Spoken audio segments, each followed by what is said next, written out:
네, 감독님부터. 네, 안녕하세요. 문영 연출한 김세윤이고요. 설 연휴 하루 전에 이렇게 귀한 시간 내서 와주셔서 정말 감사드립니다. 안녕하세요. 저는 영화 문영에서 희수역을 맡았던 배우 장현입니다. 감사합니다.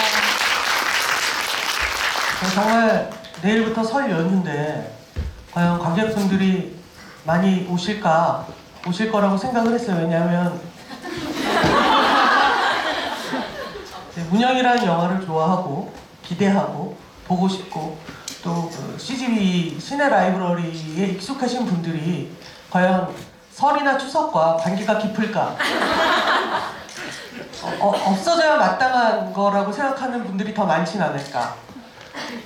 이런 생각도 했었고, 어찌됐건 오늘 되게 즐겁게 영화 보시고 즐거운 시간 되시길 바라고요.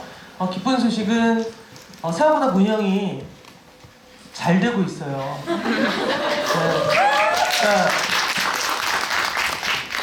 뭐 대단한 스코어라고 할 수는 없지만 그 손익분기점을 넘기고 지금 원래 이랬으면 좋겠다의 숫자를 넘기고 가고 있어서 모든 것이 다 김태리 배우 때문이고요. 그래서 특별히 오늘 관객과의 대화는 나중에 질문을 하실 때 선착순으로 5분께 선물을 준비했습니다. 그래서 이거는 하나는 베일에 쌓여 있는 것 같지만 그 엽서예요. 사진 엽서고 한 10장 정도, 8장 정도, 10장 정도의 사진, 영화 스틸처럼 사진이 있는데 김태리 배우 사진이 한 7장, 정현 배우 사진이 한 3장. 그래서 제가 아까 강력하게 항의했습니다. 특히 그 김태리 배우 뒷모습이 있는 엽서는 그냥 대충 정현 배우로 대체해도 되지 않았는가, 너무한 거 아닌가, 뭐 이런 생각이 들었었고, 그리고 저는 이것이 과연 인기일까 싶은데 그 영화에 나온 태리 씨의 그 이름표 이걸 받고 싶으세요? 네. 네, 여하튼 그렇군요. 그래서 이 5개 상품이 준비되어 있으니까 질문하시죠. 그러면 서슴지 마시고 질문해 주시고요. 개인적으로 영화를 보면 이제 크게 억지로 나누자면 그 어떤 이야기, 그러니까 뭐 누구든 뭐 그게 A든 B든 상관없이 누군가가 어떤 일과 직면해서 그것을 어떻게 빠져나간다라는 기본적인 플롯으로 출발하는 영화가 있고, 어떤 상황에서 어떻게 대응하기로 결심한 캐릭터를 생각해 놓고 그 캐릭터로부터 영화가 시작하는 경우가 있어요.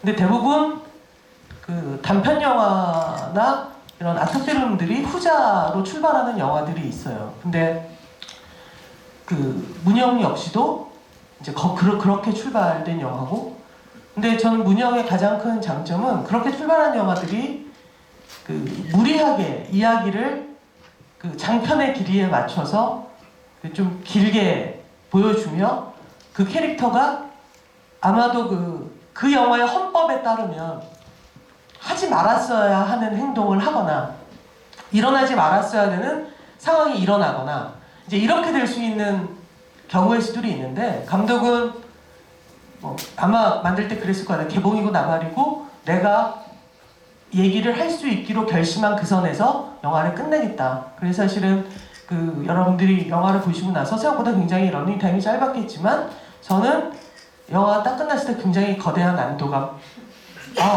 정말 정확하게 영화가 딱 마무리를 지어주는구나. 그래서 되게 그게 좋았었고요. 무엇보다 작년에 어느 단편 영화제에서 가장 기뻤던 기억 중에 하나가, 저는 원래 이제 심사를 하게 되면 감독 이름을 안 봐요, 아예. 그냥 그렇게 되면 저도 모르는 어떤 편견이 생길까 봐. 근데 대상부터 심사위원들끼리 너무나 편하게 30분 만에 뚜루룩 결정을 해서 5명의 감독에게, 단편 영화 감독에게 시상을 했었는데 4명이 여성 감독이었어요. 그래서 저도 되게 깜짝 놀랐고, 그 중에는 저 영화를 왜 여성 감독이 만들었다는 거지? 라고 할 정도로 정말 영화를 보는 애 단 한 번도 여성 감독의 영화라고 생각해 본 적이 없었던 영화의 감독이기도 했고, 근데 그게 되게 즐거웠었는데, 올해 제가 처음으로 이제 독립영화 GV의 진행을 보는데 그것이 또한 여성 감독의 영화여서 되게 즐거운 일이고 고마운 일이고, 이렇게 그 멋진 젊은 여성 감독들이 굉장히 독특한, 작년에도 우리들이라든가 뭐 연애담 같은 영화가 있었다면 올해의 시작을 문영이라는 영화로 할 수 있게 돼서 되게 즐겁다는 생각을 했고요. 그 감독님께 첫 번째로 여쭤보고 싶은 것은 바로 어떤 그 캐릭터, 어떻게 보면 굉장히 주체적이고 적극적인 캐릭터잖아요, 문영은. 그러니까 스스로 말을 안 하기로 했다라는 것을 넘어서서 수화로 대화를 하기로 했다는 건 굉장히 그 단순하게 세상과 벽을 쌓았다가 아니라 되게 적극적이고 주체적으로 자기의 포지션을 완전히 바꿔버리는 그야말로 더 마이너리티하게 바꿔버리는 그런 캐릭터로부터 출발을 했을 때 이 영화에서 모든 씬들이나 시퀀스들이 중요했겠지만 이 시퀀스가 이 영화에서 가장 중요하다라고 생각했던 어떤 부분이 있을까요? 이것이 이를테면 이 캐릭터의 이를테면 시작이자 어쩌면 보여주고 싶은 가장 중요한 것이다.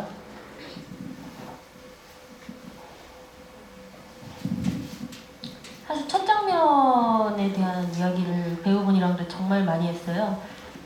그 어떤 모르는 중년 여성인 낚아채서 돌아봤을 때 그때는 이 사람이 혹시나 내가 찾던 중년 여성일지도 모른다. 그러나 아니다. 모르면서도 그걸 본다. 그리고 그 상황에서 말을 하지 않고 입을 다문 채 나는 벙어리입니다. 라고 치기 어린 눈으로 바라본다. 사실 이 장면을 배우분과 사실 리딩을 할 수 없는 캐릭터였는데 유일하게 한번 촬영 들어가기 전에 연습을 해본 장면이었어요. 네가 이 장면을 한번 내 앞에서 보여줬으면 좋겠다 라고 저희 집에 불러서 일부러 굳이 시켜봤어요. 그리고 만약에 이 배우가 이거를 잘 하든 못하든 나는 무조건 못했다라고 말해야지 라고 결심하고 그 친구를 저희 집에 데리고 와서 그 장면을 한번 연습을 해본 적이 있는데 이 장면에서 이 친구의 캐릭터가 다 보여질 거라고 생각을 했고 여기서 만약에 이 친구가 나를 혹은 관객을 정말로 벙어리인 사람인 것처럼 혹은 그래야만 하는 사람인 것처럼 설득을 못 시킨다면 이 영화는 끝까지 갈 힘을 잃을 것이다 라고 생각했던 것 같아요. 그 영화에서 보면 그 문영이가 찍은 화면들이 결국 이제 영화에서 굉장히 중요한 이미지로 보여지는데 거기에 나오는 모든 사람들은 전부 다 그 연출이 되어진 상황인가요? 아니면 연출이 되어진 게 거의 없는 것 같아요. 단순한 어떤 이런 이미지면 좋지 않을까라는 생각만 했고 그냥 찍어놓은 포티지들을 보고 나중에 편집 때 붙인 것들이 이제 붙인 경우가 많아요. 그러면 그야말로 문영이처럼 그 어떻게 몰래 찍어놓은 것을 보시고 그 중에서 이미지로 선택을 하셨다. 네, 맞아요. 그 촬영은 누가 김태리 배우가 했을 리는 없잖아요. 김태리 배우가 한 것도 많아요. 아 정말요? 그러니까 촬영 들어가기 전에 일부러 김태리 씨한테 캠코더를 줬어요. 문영처럼 너가 돌아다니면서 촬영을 좀 했으면 좋겠다. 좀 캐릭터와 가까워졌으면 좋겠다 해서 태리 씨가 찍은 영상도 제가 가지고 있었고 그리고 제가 캠코더를 가지고 다니면서 촬영 때 뭐 평소에 찍었던 영상들 그리고 크랭크업 후에 제가 크랭크업 후에 또 찍었던 것들 그런 것들 전부 합해서 사실 뭐 계산하지 않고 그냥 툭툭툭 느낌에 맞게 붙인 것들이 좀 많아요. 이 영화에서 보면 이제 아버지는 거의 좀비잖아요. 죽지 않는. 저는 안 죽은 거 보고 되게 놀랐어요. 근데 그 아버지가 마지막에 문영이가 이 사람이 이제 멀쩡하게 살아서 텔레비전을 보고 있는 것을 보고 이렇게 문을 닫고 나가면 아버지가 되게 정말 좀비처럼 그런 표정을 짓거든요. 그건 어떤 의미일까요?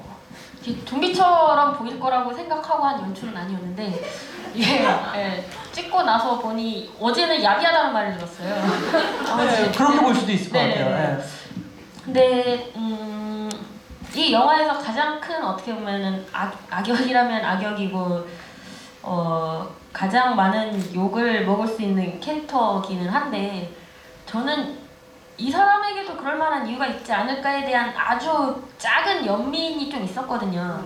그래서 그 여지를 조금 보여주고 싶었던 게 있었는데 이제 찍고 딸이 왔다 갔구나 라면 약간 흐뭇한 표정이었어요. 아니 흐뭇한 느낌은 아닌데 그러니까 차마 그러니까 정상적인 관계라면 온 거 알면 돌아보잖아요. 돌아보고 왔냐라고 하고 들어오라라고 하는데 있는 걸 알면서도 그냥 못 돌아봤던 어떤 그런 느낌을 하고 연출하고자 했는데 뭐 지금은 되게 다양한 해석이 나올 수 있게끔 제가 찍었나 봐요. 네. 저는 아니거든요. 네. 예. 감독님께서도 당황. 아니요, 당황하지 않아요. 그러니까 원래 영화는 다층적으로 보이는 거고 그랬을 수도 있겠다고 생각을 했었는데 또 하나 되게 궁금했던 장면은 그 희수는 왜 밥을 차리고 있었던 걸까요? 오지랖인 건가요? 네, 오지랖이죠. 그리고 뭐 부연 설명 직접 해보시겠어요? 이 질문은 기자분들도 많이 하시더라고요. 그러니까요. 예. 굳이 보통은 이제 일어나서 얘가 없고 그 어제 이 사람이 난장을 떤 걸 본 사람 중에 조용히 세수도 안 하고 그냥 일단 나가야 할 것 같거든요. 희수는 좀, 그러니까 제가 생각했던 희수는 그런 개념은 있지만 경험이 없기 때문에 부모님이 정말 있어 본 적도 없고 하기 때문에 일단은 개념적으로 문영의 아버님이고 부모니까 인사를 해야 했었고 그럼 다음 말 원래 우리나라는 밥 식사하셨냐고 이거 제일 많이 하잖아요. 안녕하세요 하면 식사는 하셨어요? 이래가지고 아버님 마침 안 드셨다고 했고 저도 뭐 배도 고프고 그러니까 뗀뗀하기도 하고 그래서 또 늦게 일어났고 밥을 차리고 같이 밥을 먹고 어떻게든 이 어색한 상황을 정리해 보려고 계속 요리를 했던 것 같아요. 그래서 먹으려고 했는데 문영이 돌아왔는데 이제 그 문영의 표정 속에서 내가 잘못한 건가? 아 맞다 좀 안 좋고 했으니까 그때 모든 걸 깨달고 나중에도 이제 사과를 하는 게 있었거든요. 그래서 희수라 자체가 어떤 어른이지만 그런 거에 대한 꺼리낌이나 뭐 그런 걸 판단할 수 있는 그런 아이가 아니어서 저랑 같이 밥을 먹을 수 있었다고 생각을 해요. 그 사실 희수라는 캐릭터는 되게 뭐랄까 문영이보다 훨씬 더 특이한 캐릭터라고 생각을 하는데 뭐 제가 하는 주비를 경험해 보신 분은 알겠지만 저는 원래 그 카운셀링을 하지 않습니까? 이 캐릭터가 어떻게 하면 좀 더 안전하고 쉽게 인생을 살 수 있는가. 희수를 보면서 희수의 문제는 이 인생의 문제는 일반 주택에서 자취를 하기 때문에 벌어지는 문제다라고 생각을 했어요. 그러니까 이 친구가 그 부모님하고 같이 살거나 누군가와 같이 살거나 아니면 좁은 원룸에서 혼자 자취를 했다면 쉽게 사람을 집으로 끌어들이지 못하죠. 그러니까 그 가족이 있으면 못 데리고 올 거고 원룸이면 뭔가 결심을 해야 되잖아요. 오늘 밤 둘이 굉장히 좁은 공간에서 밤을 보낼 정도로 내가 결연한 의지를 가질 것인가. 근데 이 주택이라는 것은 애매하단 말이에요. 그런 건 뭐 그냥 같이 술 한 잔 더 하고 얘는 소파에서 재우고 그럼 되는 거 아니야? 하지만 그 어떤 누구도 소파에서 잔 적은 없죠.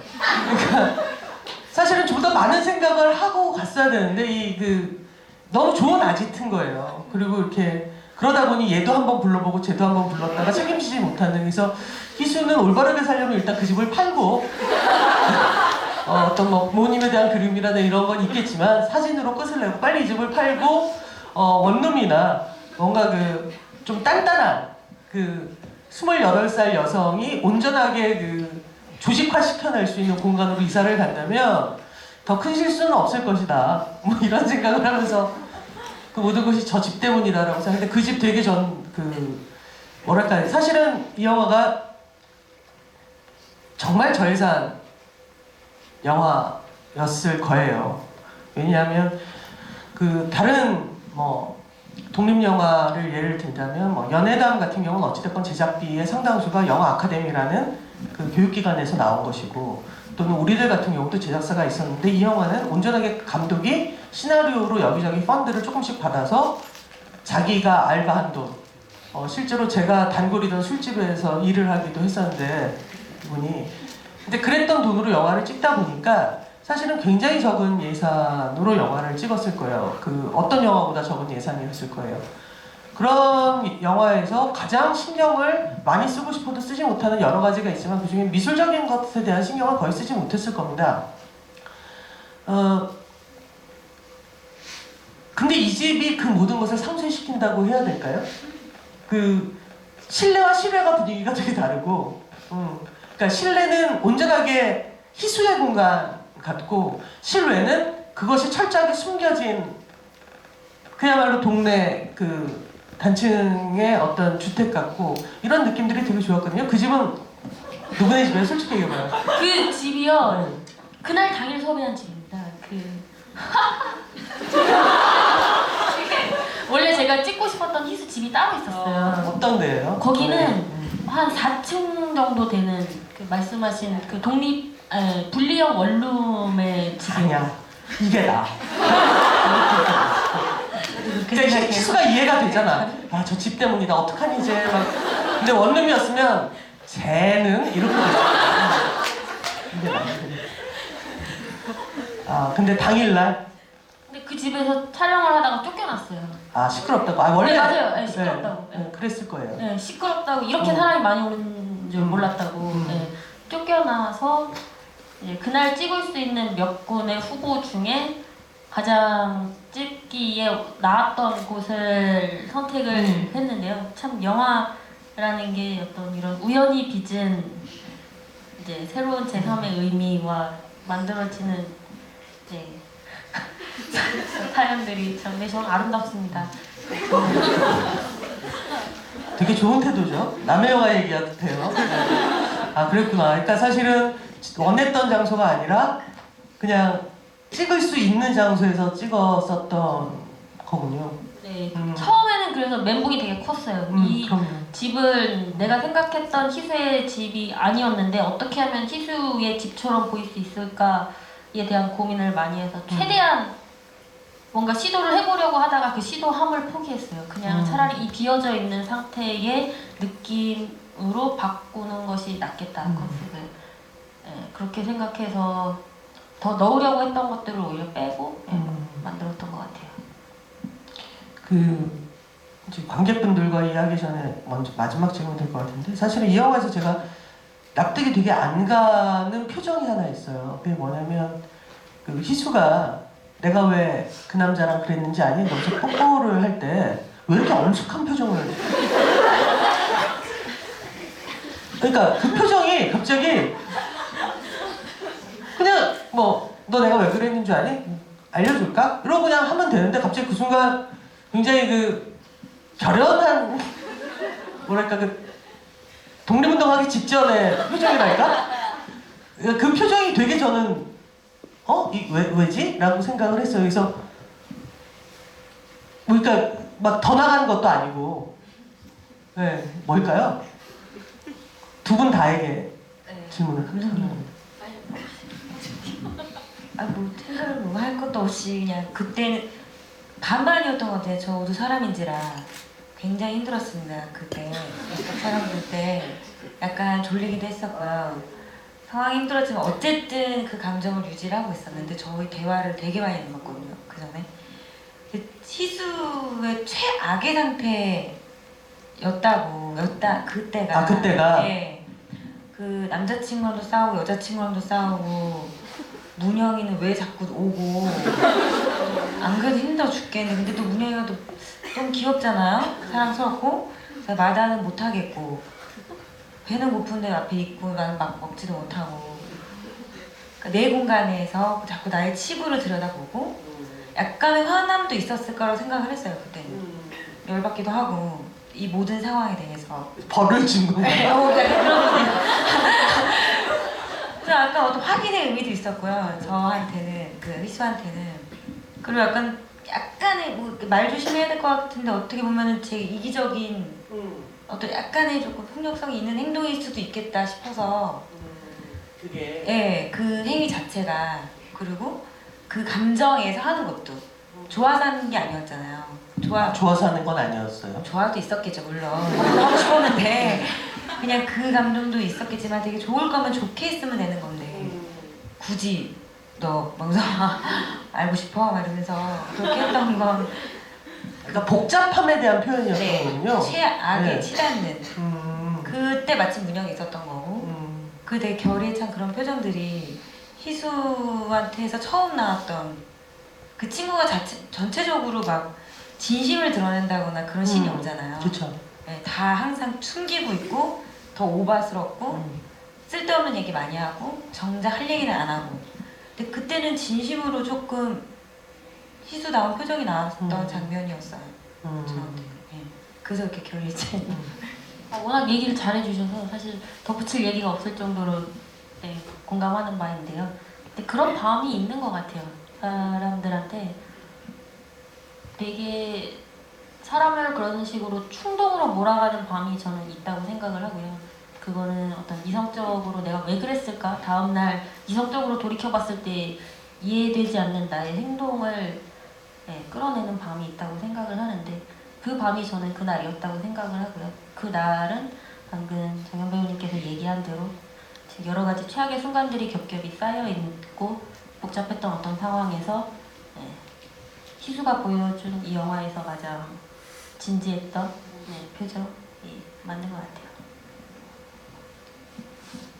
근데 또 그렇다고 하기엔 뭐 이렇게 엄청난 행동을 하진 않잖아요. 거기서 더 엄청난 행동을 했으면 죄송해요. 제가 그러니까 제 머리가 문제, 제 머릿속에 지금 제 머릿속에 그 18삐 이게 맞나요? 아니 그러니까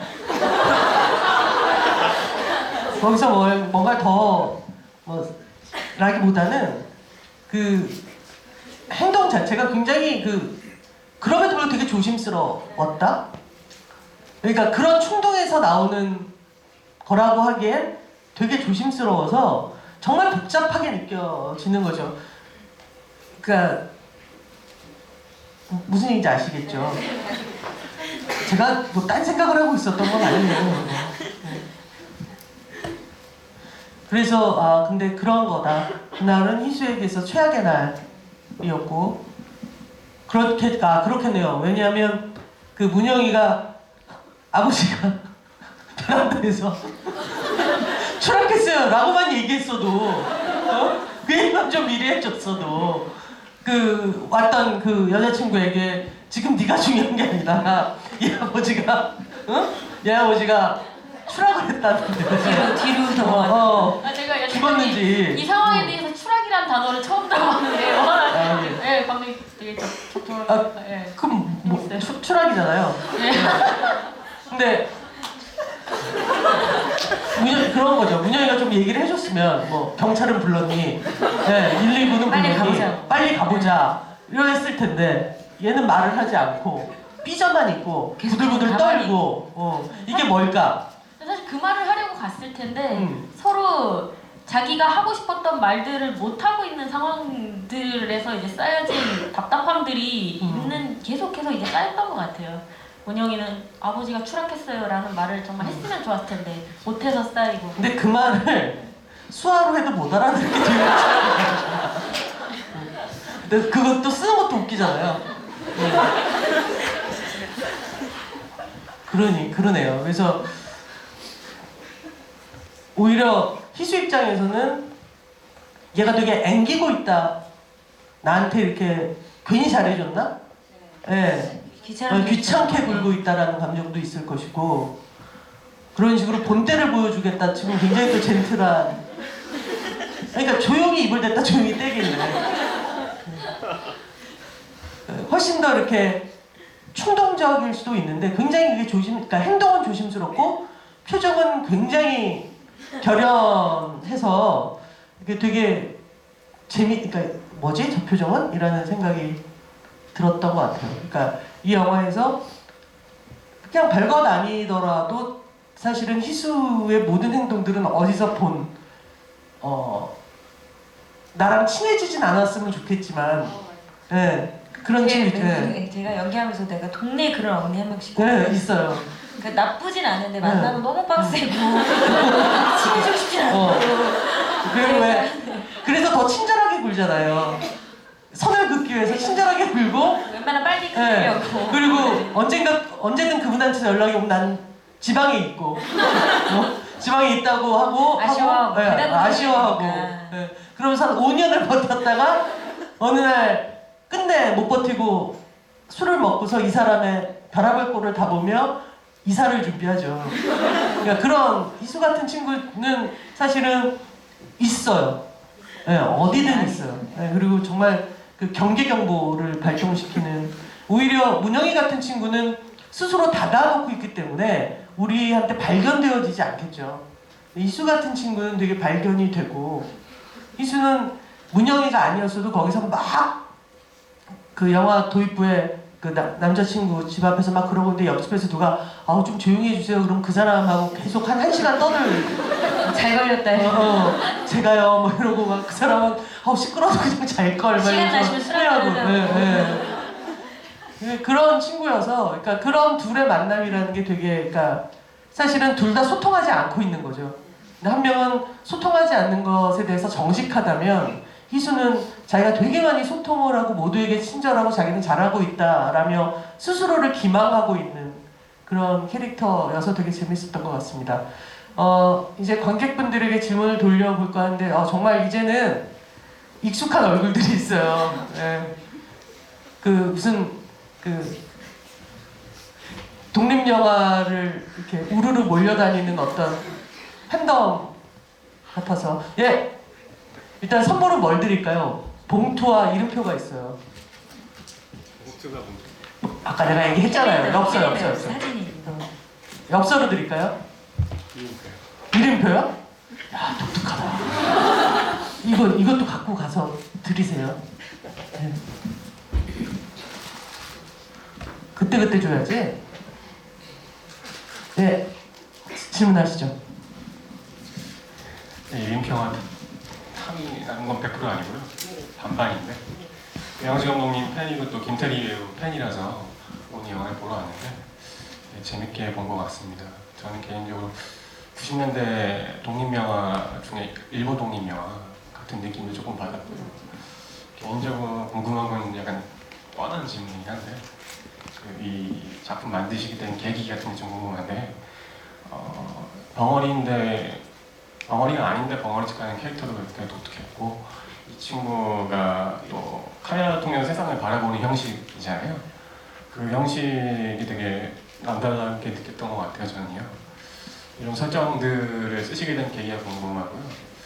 그리고 전체를 핸드헤드로 찍으셨더라고요. 촬영 방식에 대해서 핸드헤드 찍으시는 방법, 이 두 가지가 궁금했습니다.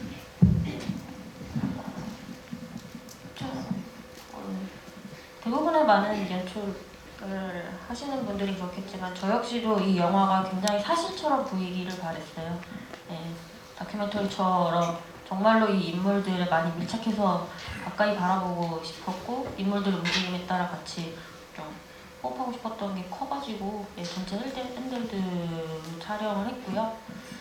그리고 영화를 찍게 된 계기와 캐릭터를 구상하게 된 거는, 일단은 당시에 제가 제일 잘 할 수 있는 거, 아는 걸 해야겠다라는 생각을 많이 들었고요. 네. 그래서 나온 캐릭터가 문영이라는 캐릭터고, 전부는 아니지만 제가 어린 시절 느꼈던 치기 어린 행동들, 그 순간에 느꼈던 어떤 감정들, 그런 것들을 좀 담아보고 싶었던 것 같아요. 네. 그래서 나온 캐릭터였어요. 네. 제일 뻥안 치고 할 수 있는 이야기가 뭘까 하다가 만들게 된 영화였던 것 같아요. 잠깐 얘기 좀 하다가 제가 또 질문 받겠습니다. 그러면 또 이렇게 죄송해요, 놀려서. 근데 김태리 배우 얘기를 안 하고 넘어갈 수가 없을 것 같아요. 이런 걸 이제 복이라고 그러죠. 감독이 보면 이렇게 살아오면서 이렇게 복이 많았던 적이 없었을 거예요. 네. 나는 왜 이렇게 지질이 복도 없을까? 그리고 얘기를 들어보면 인터뷰를 어디서 한 거를 잠깐 봤는데 원래 1순위가 김태리 배우가 아니었다고. 근데 결국은 그 배우 때문에 개봉까지 한 거잖아요.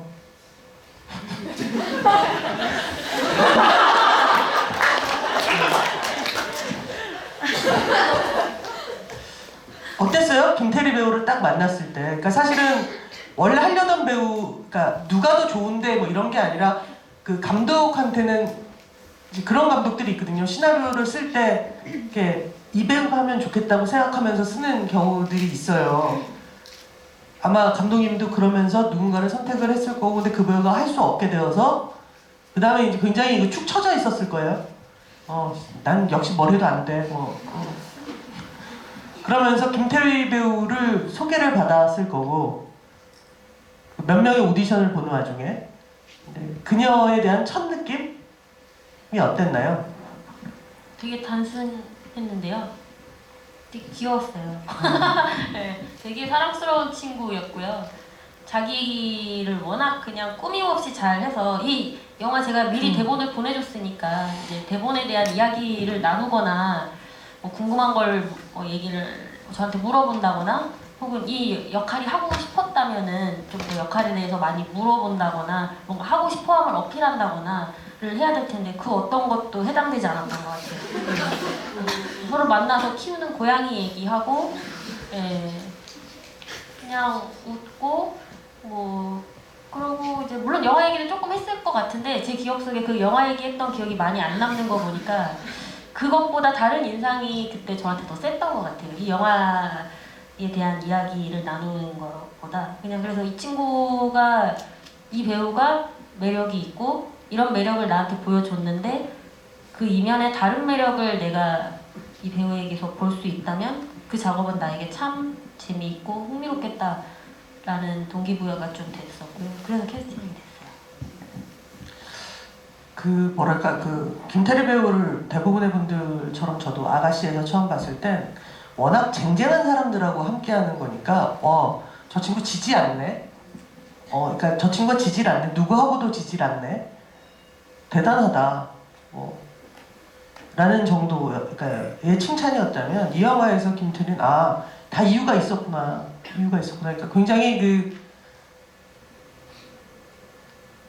뭐랄까요? 정말 얼굴이 좋은 배우인 것 같고, 그러니까 막 어떤 감정을 갖다 넣어놔도 그 말이 될 것만 같고, 그리고 이렇게 그 연기도 아마 그 연기 경력이 굉장히 오래된 와중에 작품을 찍은 게 아닐 텐데 한 2, 3년 전에 찍은 거니까 근데도 굉장히 그 능숙한 자기 감정을 이렇게 톤을 갖고 있어서 되게 훌륭하다. 그래서 감독에게 그 감독이 처음에는 막 정연 배우만 믿고 가야겠다고 생각했는데 갑자기 양손에 떡을 쥐고 영화를 찍는 것이어서 찍는 동안 아무 이래저래 되게 힘들었겠지만 그 집주인만 힘들게 했겠어요. 네. 세상 모두가 적인 상황에서 굉장히 큰 힘이 됐었겠다는 생각이 들어서 되게 좋았었겠다 그런 부분들이 그런 생각이 들었습니다. 또 질문. 당혹스럽군요. 자, 붉은색 하트, 그다음 저 뒤에 남자분, 그 옆에 여자분 이렇게 가보겠습니다. 네. 사실은 아까 손 드신 분들 제가 기억하고 있었어요. 적어 오신 거예요? 네, 질문은 2개 이상은 안 하면 됩니다. 예. 문영이가 말을 할 줄 안다는 걸 알게 된 계기가 이제 감독님이랑 배우님은 이제 그 희수를 찍는 과정에서 이런 소리를 냈을 거다 이런 식으로 하셨잖아요. 근데 저는 이제 보다 보니까 그 희수가 아빠랑 같이 이렇게 식사하는 자리에서 이제 식사를 한다고 준비하는 과정에서 그냥 계속 이렇게 차리고 있지 않았을까 아니면 뭐라도 얘기를 했을 것 같은데 그러다가 이제 문영이가 말을 할 줄 안다 이런 식으로 얘기가 나올 수도 있었다라고 생각을 하거든요. 근데 이제 이제 희수가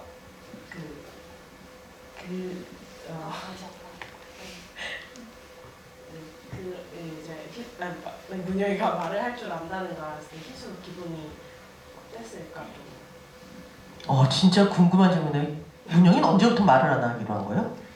그것도 포함해서.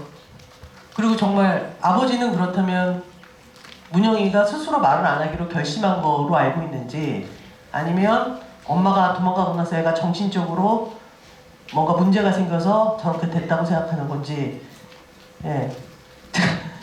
이런 중요한 거에 대해서 관심이 없었네요. 예. 감독님. 근데 원래 말수가 많지 않았던 친구였는데 서서히 말을 안 하다가 어느 순간 결심을 했다고 생각을 해요. 저는 저절로 말을 안 하려고 했던 뭔가 시간의 흐름에 따라 점차 말이 줄었다기보다는 이 친구가 이런 결심을 저는 딱 했다고 생각을 해요. 나는 이런 식으로 행동을 해야지. 근데 그거는 이제 세상이 보기엔 사실 일종의 반항인데, 예, 아마 아주 오래되지는 않았을 것 같아요. 한 이 친구가 지금 18이니까 많이 돼봤자 16? 네, 혹은 17? 이게 이 생활을 정말 오래는 못했을 것 같아요.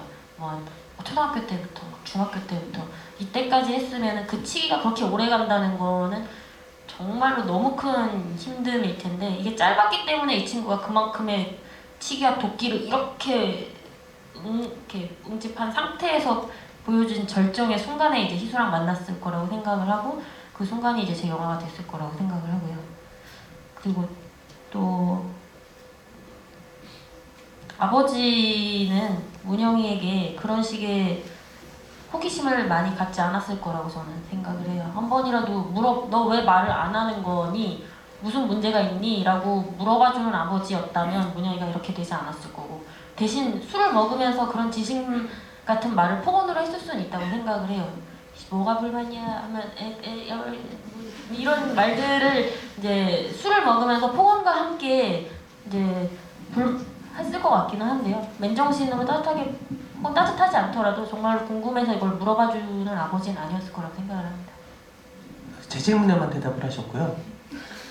관객분의 질문은 희수가 그때 아버지로부터 얘기를 들었을 수도 있을 것 같다. 또는 그거에 대해서 어떻게 생각하느냐와 그녀가 사실은 말을 할 줄 안다는 것을 알게 되었을 때 어떤 생각을 했을 것 같느냐라는 질문. 한 개 한다고 너무 사실은 두 개 한 거예요.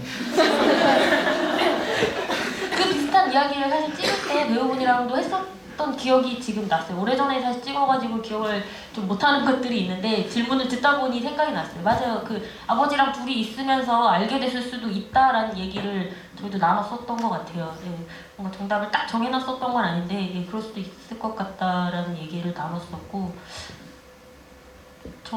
그 얘기 이제 그 알게 되고 난 후의 감정은 배우님께서 어떠세요? 저는 그러니까 어떤 상의했을 때는 그럴 수도 있지 않았을까 했는데 저는 그때 몰랐을 거라고 생각을 하고 연기를 했어요.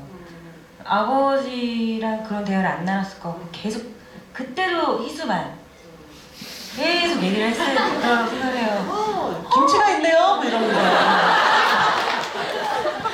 분명히 그랬을 거예요. 희수가 뭐 분명히 어두운 면도 있고 힘든 아이지만 일상생활에서는 뭐 그렇죠 막 이런 애가 아니기 때문에 뭐 좋아하세요? 뭐 라면 좋아하시냐고 이런 것도 했을 거고 아니면 뭐 문영이가 좀 애가 좀 그래요 그래서 이런 얘기는 하지 걔는 왜 말을 안 해요 이러진 않았을 거고 몰랐을 거고 근데 희수는 암암리에 분명히 문영이 말을 할 줄 안다는 걸 알고 있었어요. 얘 봐라 이런 순간이 계속해서 나왔었고 근데 굳이 야 너 말해봐 이런 걸 할 애는 아니에요. 그냥 그래 그럼 내가 또 말할게 이러고 계속 나만 말하고 넌 들어 가끔 귀여운 짓 하면 또 귀여워해주고 그랬기 때문에 둘의 관계가 지속될 수 있었다고 생각을 해요. 분명히 얘 봐 요거 봐 요거 이렇게 막 요 고양이 요거 그래서 그랬겠지만 그거에 막 놀래고 막 대박 막 이러지는 그랬기 때문에 마지막에 이제 뽀뽀 씬에서 갑자기 생각이 난 거죠. 너 말 못하잖아. 하잖아. 그것도 또 하나의 얘를 건드리는 행동이었다고 생각하고 저는 연기를 했었어요. 원하는 선물은 직접 말씀하시고 예, 그 뒤에 예, 남자분 예.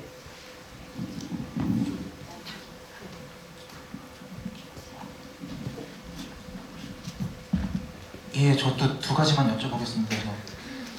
저는 이거를 이제 해가 바뀌었으니까 재작년 같은데 소독제 때 봤어요. 그때는 40분이 약간 넘었던 것 같은데 지금은 그냥 60분이 약간 남는 거 보니까 그때 한 20분 정도를 편집하셨던 것 같아요. 보니까 약간 영화제 출품하실 때는. 근데 그때도 제가 기억이 보통 그런 영화제 때 한 서너 편씩 보기 때문에 특별히 이렇게 설정이 아주 센 영화가 아니면 기억이 잘 안 나는데 그때도 제가 보면서 되게 기억에 많이 남았거든요. 그때 이제 잘 모르는 배우인데 후드티 안이 마스크가 굉장히 똘망똘망해가지고 그때도 이게 굉장히 기억에 나는 작품이었는데 오늘 이렇게 지금 60분 좀 넘는 버전을 보니까 문영 캐릭터는 그렇게 크게 다른 것 같지 않은데 저는 일단 이건 오늘 보면서 가장 느껴진 게 제가 그때 소독제 때 볼 때는 이 희수가 바이섹슈얼이라는 걸 전혀 인식을 못했거든요. 근데 오늘 보니까 뭐 굉장히 좀 노골적으로까지는 아니더라도 그냥 누구나 다 알 수 있게 드러나더라고요. 그래서 혹시 영화제 출품하실 때는 그렇게 희수 캐릭터 쪽에서 이렇게 덜어내신 부분이 실제로도 많은 건지 뭐 좀 영화제 출품하실 때는 어떤 건지 좀 궁금하고,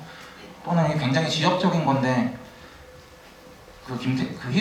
김태리 씨가 중간에 이렇게 연필로 이제 이모한테 메일로 보내준다고 이렇게 연필로 이렇게 쓰는 장면이 나오잖아요. 그냥 딱 문자를 치는 게 아니라 그 장면 보면은 이렇게 중지랑 약지 사이에 연필을 껴가지고 굉장히 제 동생이 글씨를 그렇게 쓰거든요 어릴 때. 그래서 막 가르치고 그랬는데, 근데 그렇게 쓰면 소통을 제대로 못하는 캐릭터? 뭐 그런 느낌도 약간 들긴 했는데 그럼에도 불구하고 사실 굉장히 인정하게 잘 써요. 근데 이런 질문 해보면 그 배우 버릇이 원래 그렇다 그런 경우로 답변하시는 경우도 많더라고요. 근데 보면은 그럼 특별히 뭐 이렇게 디렉팅이나 트레이닝 시키신 게 아니라 원래 진짜 그렇게 배우의 그냥 습관인지도 좀 궁금해서. 아 진짜 배우가 그렇게 쓰더라고요. 네, 뭐 검지와 중지 사이든 중지와 약지 사이든 저에게 그것은 큰 문제가 아니었고요. 전달이 잘 되는 글씨여서 뭐 다행이라고 생각하고요. 그리고 소독제 출품을 했을 당시에 희수 캐릭터의 설정을 많이 걷어낸 것이 말씀하신 대로 맞아요. 일단 기존에 60분 이상으로 만들었을 때 이게 사실은 뭐 제가 처음 시나리오를 썼을 때와 가장 가까운 형태의 영화인데, 이제 이 형태로 보여질 수 있는 기회가 적다 보니 어떻게 해라도 한 번이라도 더 상영 기회를 만들어 보려고 이걸 줄여서 단편 영화제라도 출품을 해보려고 했었어요. 그래서 한 40여 분 정도로 이제 줄여서 이제 단편 영화제 출품을 해서 처음 그때 이제 상영을 할 수 있었던 건데, 어찌됐건 이제 오리지널로 제가 하고 싶었던 이야기는 60분이 넘는 이야기였는데, 여기서 가뜩이나 사실 60분이라는 시간도 길지 않은데 여기서 또 20분 한 26분 정도를 잘라냈거든요. 26분을 잘라냈는데도 이야기가 되게끔 만드는 게 사실 되게 큰 숙제였거든요. 근데 해보니까 되더라고요. 그 해보니까 됐던 것 중에 이제 가장 컸던 게 희수 부분의 설정을 덜어내는 것. 그렇게 문영이 한테만 집중하고 이야기가 밀착하다 보니 40분으로 줄여도 다행히 이야기가 돼서 그렇게 완성을 하고 선보이게 됐었습니다. 그 옆에 분 네, 감독님, 배우님 좋은 영화 볼 수 있게 해주셔서 너무 감사합니다. 저도 질문이 두 가지가 있었는데, 처음 거는 저는 러닝타임이 64분인 게 짧다고 생각이 돼서 혹시 좀 더 길었는데 덜어내신 부분이 있다면 어떤 부분인지 여쭤보고 싶었는데, 지금 말씀에서 그 정도였다고 해주셨고, 또 궁금한 거는 아버지를 굳이 살려두신 이유가 왜냐면 앉아서 뒤로 떨어졌는데 목이랑 척추가 안 나가고 다리가 나가서 목을 되게 스무스하게 돌리셨잖아요. 그래서 사실 그 부분에서 저를 비롯해서 많은 분들이 놀라셨을 것 같고 이유가 있으실 거라고 생각이 돼서 여쭤보고 싶습니다. 다행히 풀바이어스로 잘 착지해서 떨어지셔서 어려서부터 낙법을 머리와 목에는 다행히 이상이 없으셨고요. 그리고 아버지 캐릭터를 왜 죽이지 않았느냐에 대한 질문을 종종 받아요. 근데 저는 이 아버지가 그렇게 죽어버리는 것이 문영이 인생의 이제 희극일 거라고 생각하지 않거든요. 그대로 문영이 인생이 뭐야? 희극, 그러니까 좋은 일, 이 사람이 사라짐으로 인해서 이제 문영이가 뭔가 벗어난다거나 뭐 그렇게 생각하지 않고 이대로 죽어버리면은 문영이한테는 더 비극일 거라는 생각이 저는 있어요.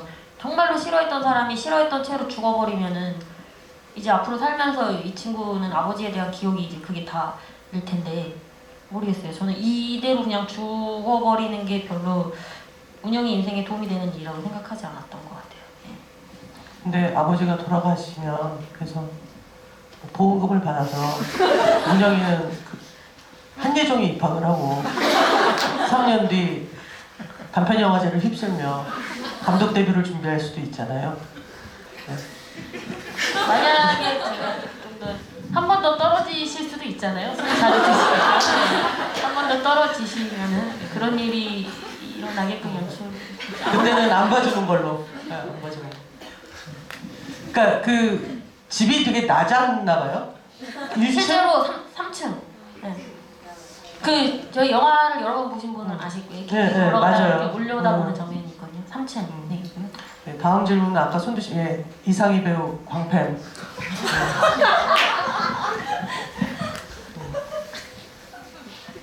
어쩜 그렇게 오늘도 맨 앞에 앉으셔서. 네. 저 그 아버지랑 희수가 밥 차리고 있는 장면에 그 식탁 논 곳 장소가 문영이 방하고 네, 제 생각에는 화장실일 것 같은 그 사이에 두고 이렇게 되게 좁은 데서 이렇게 차려놓고 먹으려고 하고 있더라고요. 근데 솔직히 그 거실이라고 해야 되나?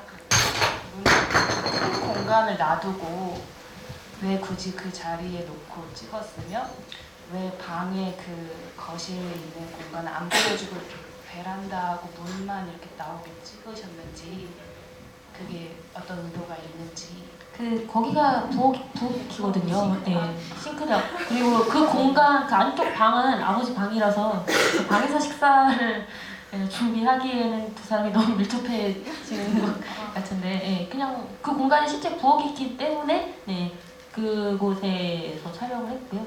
공간에서 여기는 안방이고 여기 옆이 화장실이고 여기 이렇게까지 세밀하게 계산을 하고 찍지 못했던 것 같아요. 네. 자, 감독님이 정해주시죠. 뒤부터 올게요. 네. 그래야지 배급소에서 많이 걸으니까. 네, 여기 너무 뒤로 가시고 계신데. 예. 아니요.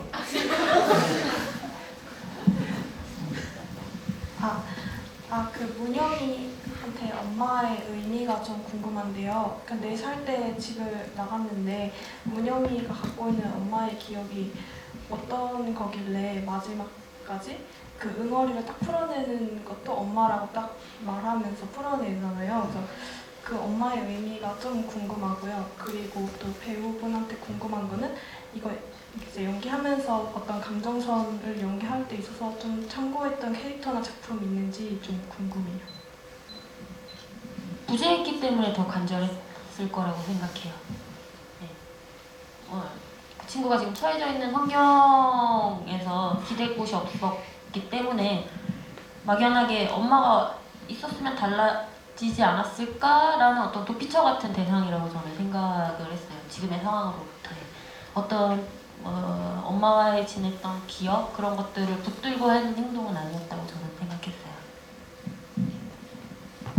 저는 딱히 뭐 희수를 롤모델로 생각했던 영화도 없었고 배우도 없었는데요. 그때 이제 좀 연기를 하면서 도중에 느꼈던 거는 제가 혐오스러운 마츠코의 인생을 봤을 때 제 마츠코의 느낌을 조금은 받긴 받았었어요.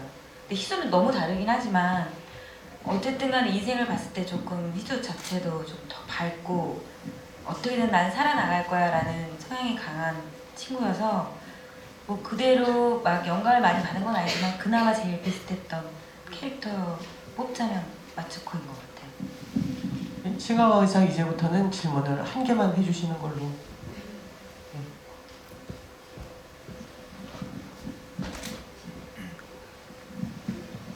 감독님께 질문드리겠습니다. 그 영화를 촬영하면서 촬영하는데 어려웠던 점은 무엇이었는지 궁금합니다. 집에서 쫓겨났을 때 정말 심적 괴로움이 컸고요.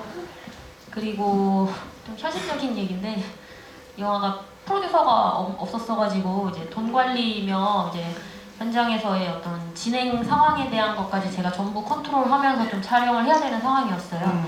그래서 연출도 해야 되고 밥 먹는 것도 신경 써야 되고 집은 쫓겨나고 뭐 그런 여러 가지 전반적인 상황. 그리고 9회차를 찍었는데 9회차 내내 중간에 한번 휴차가 있었는데 그 휴차를 비우고서 쭉 연달아서 촬영을 했어요. 밤도 거의 새다시피 한 일도 많았고 그래서 불법 노동행위. 예, 정말 다시는 이런 식으로 영화를 찍으면 안 된다라는 걸 많이 느꼈고 깨달았고 이제 그러다 보니까 이제 현장에서 지치는 스태프분들의 표정 그리고 뭔가 내게 등 돌리고 있는 것 같은 배우분들의 눈빛 그런 것들 너무 힘드니까 잠을 못 자고 그래서 그런 눈빛들을 모른 척하고 또 다음날 잠 안 재우고 촬영을 해야 했던 그 순간들이 좀 지나고 생각하니가 아니라 그때부터도 좀 은은한 미안함으로 계속 쭉 남아있는 것 같습니다. 다시는 이런 식으로 영화를 찍지 않겠습니다. 감독님의 깊은 반성이었고요. 또 질문. 예.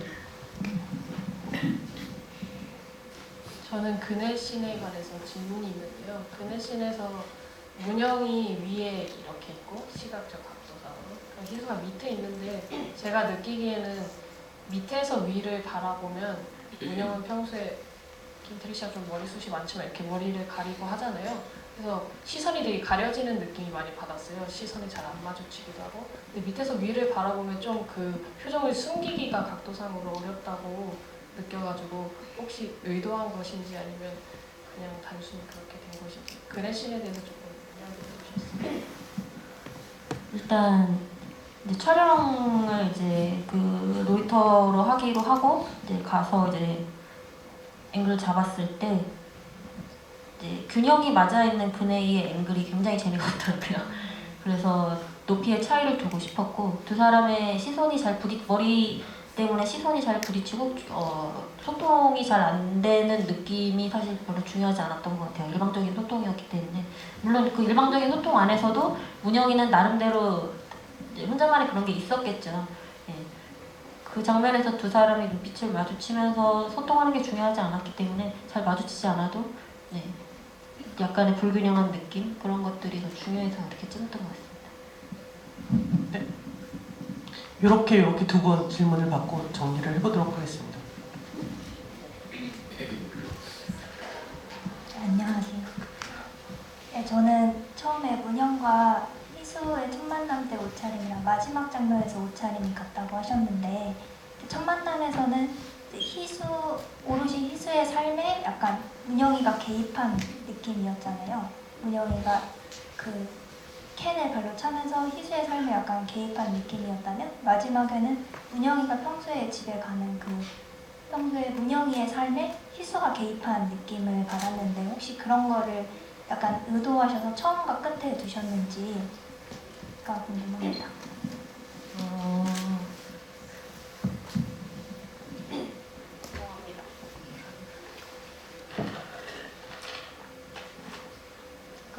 이 영화를 사실이라고 생각하면서 찍었지만 이 영화가 사실이 아닐 수도 있지 않을까? 문영이에게는 마치 그런 순간들 아니었을까라는 생각이 있었던 것 같아요. 그래서 첫 만남과 동일했던 의상으로 희수를 준비를 했었고요. 말씀하신 희수의 삶에 문영이가 들어가고 마지막에 문영이의 삶에 희수가 들어오고 뭐 이런 장면들을 굳이 의도를 했다기보다 자연스럽게 서로가 그렇게 되었던 것 같아요. 영화 안에서.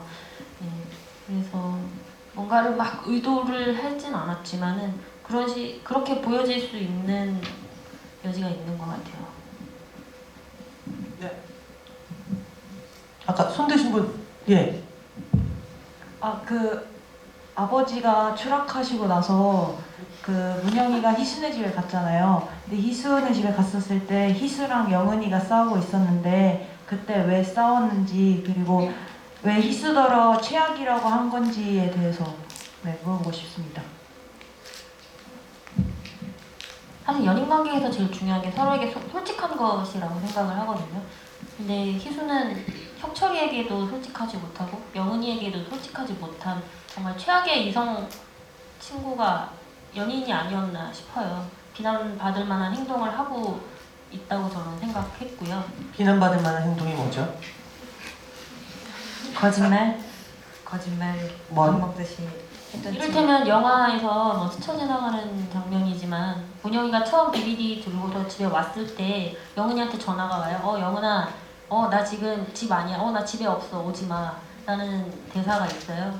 그런 것처럼 집에 있으면서도 없다고 하고 만나면은 좋은 것 같은데 사실 뭔가 만나지 않으려고 하는 것 같기도 하고 굉장히 태도가 저는 희수가 영은이에게 보는 태도가 애매했을 거라고 생각을 해요. 왜냐하면 본인의 정체성에 대해서 확실히 받아들이고 있지도 않고 그렇다고 받아들이지 않는 것도 아니고 그런 상황에서의 만남을 이어가고 있었기 때문에 저는 영은이가 이 관계에 대해서 불만이 있었을 거라고 생각을 하고 그걸로 시작된 다툼이 그 상황이었다고 저는 생각을 했어요. 나 지금 집인데 너 보고 싶지 않으니 오지 마라는 말보단 집이 아니라고 하는 게 더 낫지 않나요? 아니 제가 아까 어떻게 얘기했어요? 근데 막 그럴 수도 있겠지만 어쨌든 간에 사랑하는 사이인데, 그리고 희수 성격이 되게 예쁘게 말해주셨지만 그러니까요. 막 모르는 거야. 막 전화 안 받고 돌리기도 많이 했을 거고, 분명히 옆에 혁철이 있는데 혼자 있다고도 했을 거고, 그때 쟤 누구야? 라고 물어봤을 때도 넌 알 거 없어 라고 얘기를 하잖아요.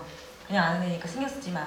이런 모든 것들이 애인을 속상하게 하고 집착하게 만드는 행동을 희수는 정말 많이 하는 친구여서, 그러니까 최악인 거고, 근데 희수는 난 최악인 거 아는데 나는 또 날 사랑하니까 최악인 게 또 싫은 거고, 어떻게든 벗어나려고 하다 보니까 언성만 높아지고, 그다음 욕설이 난무하면서 폭력적인 막 언어들과 행동들 나오고, 그럴 수밖에 없는 성격의 소유자였기 때문에 최악일 수밖에 없었던 것 같아요. 그랬군요. 네. 의외로 대답이 일찍 끝나서 질문 한 개를 더 받아볼까 봐요. 네, 감사합니다.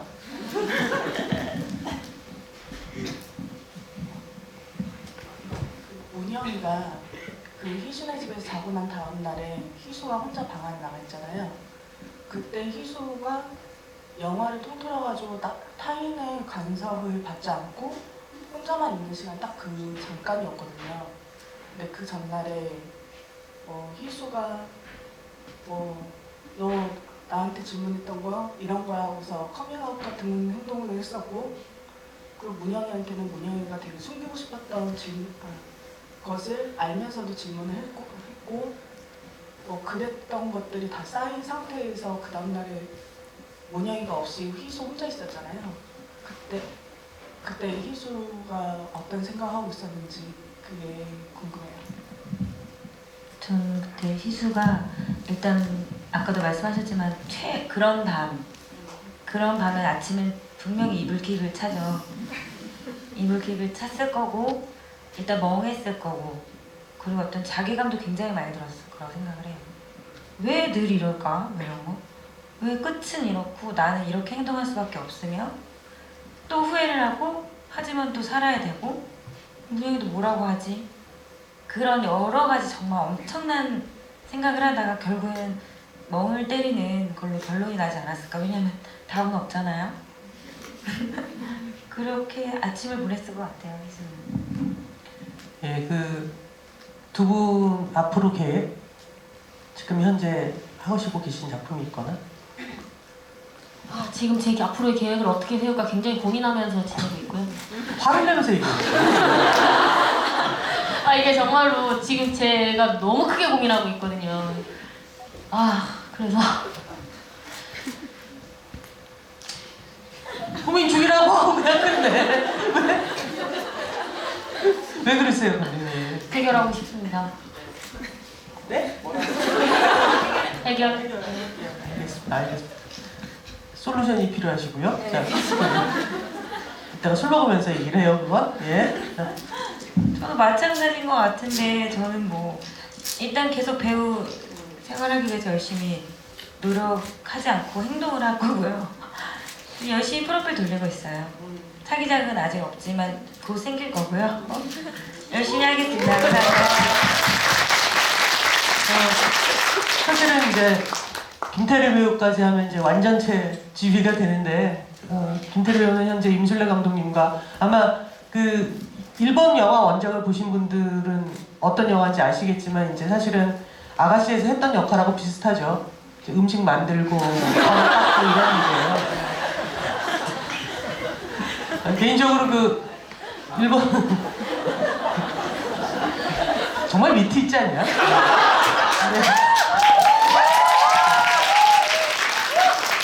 어찌되었건 김태리 배우를 우리가 아가씨를 통해서 만나서 너무나 놀랬던 그 이전에 그녀와, 그리고 또 굉장히 단단한 연기력을 가지고 있는 또 다른 배우와, 그리고 무대뽀로 밀어붙이면서 자기가 해내고 싶었던 걸 했던 그 감독의 영화 문영이라는 영화가 있었다는 걸 알게 됐고, 그래서 되게 즐거운 시간이었던 것 같고요. 여러분들 어찌됐건 설 연휴 잘 버티시고요. 올해 독립영화와 함께 또 많은 기억 가져주셨으면 좋겠습니다. 다시 한번 와주셔서 감사하고 두 분께 박수 드립니다. 감사합니다.